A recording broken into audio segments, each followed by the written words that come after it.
So I was just getting myself ready for tomorrow's class, figuring out what size I'm going to be. We're doing the Zadie jumpsuit class tomorrow. And I thought it might be useful to perhaps share my thought process when I am picking out what size I should be cutting. First tip is don't go by your dress size. Just put that to one side. Take your measurements, so your bust, waist and hip, and maybe some other measurements depending on the pattern that you're using. Then you want to check their body measurement chart to find out what size you come out. That's the dog sneezing. To see what size you come out at on their patterns. So now, if you'll find that you'll be between sizes. I've never known anyone to be a standard size in these patterns, or in life, to be honest, just doesn't really exist.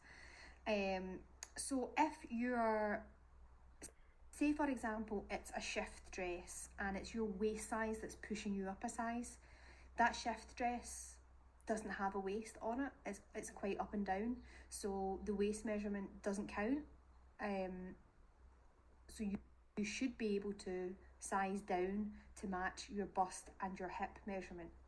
And then finally, some patterns also tell you the finished garment size, which will let you know how much ease a company has added into the pattern. Now, ease is the amount that someone adds on to your pattern to allow you to move about, sit down, but also for fit and look. So that's a very individual thing. You might like your clothes really tight, in which case you would have minimal ease, or you might like them loose, in which case you'd have quite a lot of ease. But you have to figure out what this pattern that you're using, what is their preference. So is this jumpsuit actually going to be baggy, and do you want it tight? In which case, check out the finished garment measurements. For example, on this pattern, I probably should cut out their size 12, but when I look at the finished garment measurements, I can size down. I could size down to a 6 because they've added so much ease onto this pattern, and I like my... For example, the size 6 bust measurement on the body measurement chart of this pattern is 80 centimetres. The size 6 bust finished garment size is 94 centimetres. So in that particular part of the body, they've added 14 centimetres of ease, which for me is wild.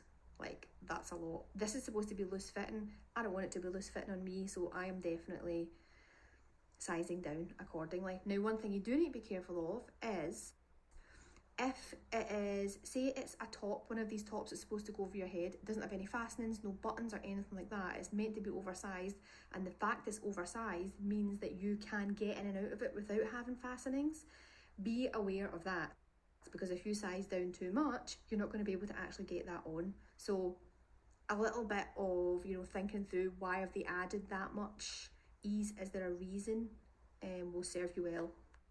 And finally, if it's a stretch pattern, then you might have negative ease, which means because they know you're using a stretch fabric, and they might have said the fabric has to be, has to have X amount of stretch in it, they know that pattern might actually measure up smaller than you, but because it's stretchy, when you pull it on, it fits.